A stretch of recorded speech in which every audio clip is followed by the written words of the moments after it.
programme bu am solo boo xam ne ñu ngi koy tàmbali fii programme bi nag suñ koy seetu mooy conférence bu mag ndaje bu mag bu amoon Diamniadio boo xam ni président BAD daf ñëwoon maanaam Banque africaine de développement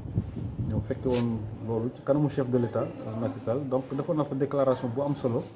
que dañuy conférence mooy nourrir l'Afrique nan la ñuy def ba nga xam ni ci li nga xam ne moom la ñu soxla ci suñu dund ñu mën ko bàyyil suñu bopp dund ci waaw loolu nag lu am solo la. bay dundee waaw bay dundee la loolu moom lu am solo la léegi nag loolu nag ñu waxoon foofu moom mooy programme bi commencé tàmbali na pour Sénégal déjà ñun ci mbirum dugub la ak basi nga xam ni mil ak sorgho nga xam ni moom Sénégal moom daf ko baaxee dañ koy commencé loolu nag li tax mu am solo pour ñun mooy dafa lënkoo ak programme maanaam li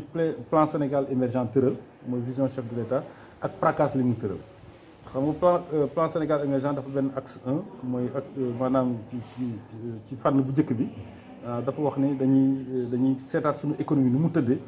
ñu seet nan lañ ko mën a transformer ba nga xamee ni dinañ mën a créer ay liggéey créer ci maanaam lu nit ñi mën a dunde xaalis ak yooyu et puis ndaw yi tamit ñu mën ci am liggéey nga dugg PRACAS bi dafa am programme te loolu nag bu ñu koy ci dañu am benn programme bu ñu tuddee corridor céréalier maanaam loo xam ni ci gàncax yi ñu ma wax léegi mooy dugub basi ak yooyu ak ceeb sax ci la bokk nañ leen mën a booloo ba nga xam ne ni dinañ wàññi ceeb bi ñuy jéggaani ci bitim réew mi ngi ci biir programme boobu mais tamit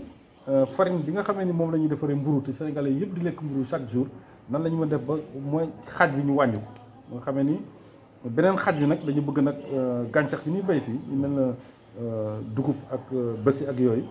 ñu jël loolu ñu dugal ko ci ni ñuy defaree mburu bi ñu ko jéggaane ci bitim réew xam nga loolu lu am solo la léegi nag ñu dugal ko ci biir PRACAS yokk ko ci biir programme bi nan la ñuy def ba yaatal mbayu dugub ak mbayu basi ak yeneen xeetu maanaam gàncax yi nga xam ne ni dinañu mën a dundal loolu nag moo tax réunion bi am solo dañ ko lancé tey man ma ñëw présider si ko parce que man maay coordonnateur sax projet phare boobu ma la wax léegi ci mbirum gàncax yooyu maanaam basi ci ceeb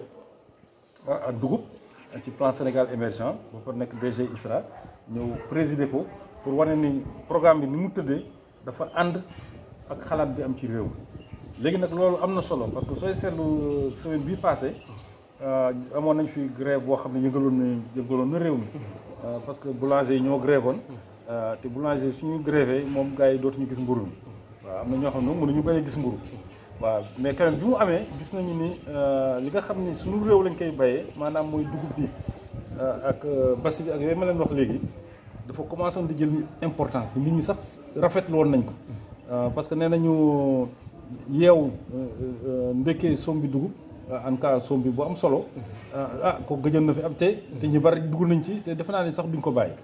wala fondé waaw defe naa duñ ko bàyyi léegi nag loolu lu am solo la c'est-à-dire su loolu su commencé di am ba nga xam ne ñi nga xam ne ni jigéen ñi nga xam ne dañuy transformé di defar caakiri di defar cere yooyu ñu koy defar day tax rek ñoom tamit ñu gën a mën a am doole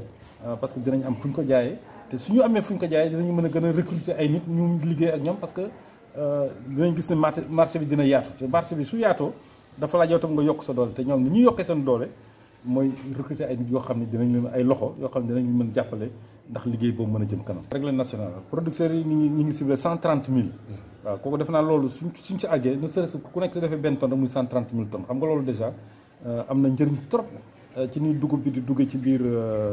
comportement alimentaire nit ñi ba nga xamee ni en cas daal li daan jéggan ci blé daal waratuñu waratu indi gàllankoor dafa war a doon loo xam ne rek ñi nga xam ne ñoo bëgg blé ñoo koy yëg mais ñi nga xam ne sénégalais moyen bi nga xamee ni dugub bi génn na basi bi génn ak yeneen ñu ko àndal génn nañu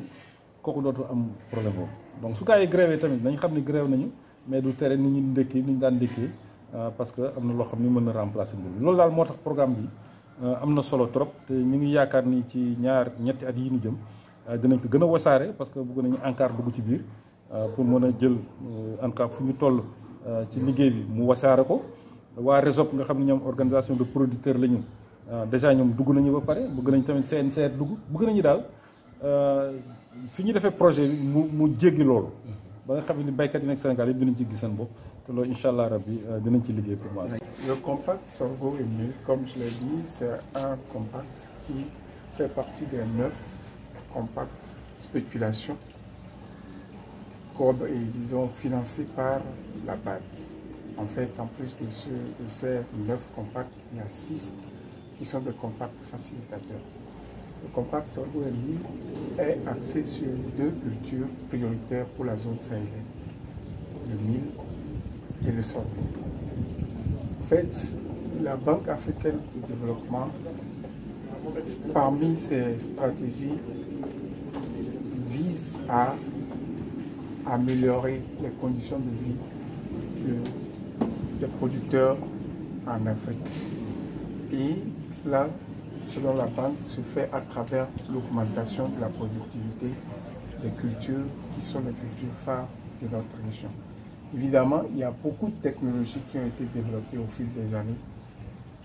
par les chercheurs, par les institutions de recherche, que ce soit nationales ou bien internationales. Des résultats de ces technologies, de ces recherches, bien sûr, pour la plupart, restent dans les tiroirs. Ça ne va pas à l'échelle, c'est-à-dire ça n'atteint pas beaucoup de producteurs. Même les petits projets qui sont exécutés, pour la plupart, les bénéficiaires en termes de nombre sont limités. Donc, la banque veut qu'à travers ce programme, on aille à des millions de producteurs. Évidemment, la banque met un peu de sous à la disposition des centres CIGI pour en quelque sorte, avec les systèmes nationaux, catalyser ce processus afin que les pays puissent adhérer à la chose et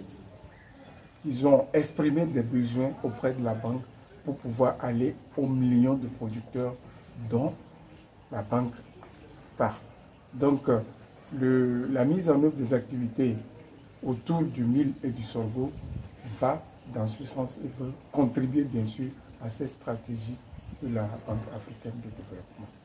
En fait, ici, il ne s'agit pas de recherche, mais plutôt de mise à l'échelle. C'est pourquoi on parle de technologies éprouvées. Donc des technologies qui ont déjà montré qu'elles sont capables d'augmenter la productivité. Tout à l'heure, je disais qu'il y en a. Il y a beaucoup de variétés, que ce soit du sorgho ou bien du mil, et beaucoup de pratiques agricoles améliorées qui ont été développées. Maintenant, ce qu'on veut faire, c'est faire en sorte que tout ceci puisse toucher beaucoup de producteurs. Et pour le faire, évidemment, il faut que tout le monde s'y engage. À commencer par la recherche, bien sûr, qui va servir de catalyseur, mais aussi les décideurs politiques. Et disons, le système sur lequel la banque veut compter, c'est surtout le secteur privé. Parce que selon la banque,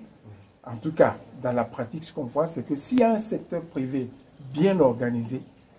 qui est impliqué dans la mise à l'échelle, il est possible d'atteindre beaucoup de producteurs parce qu'ils ont leur intérêt et ils peuvent chercher, bien sûr, à aller loin. Donc, quelque chose qu'on veut faire dans la durée,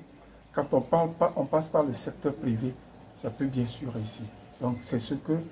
disons, ça fait partie de ce pourquoi nous sommes engagés.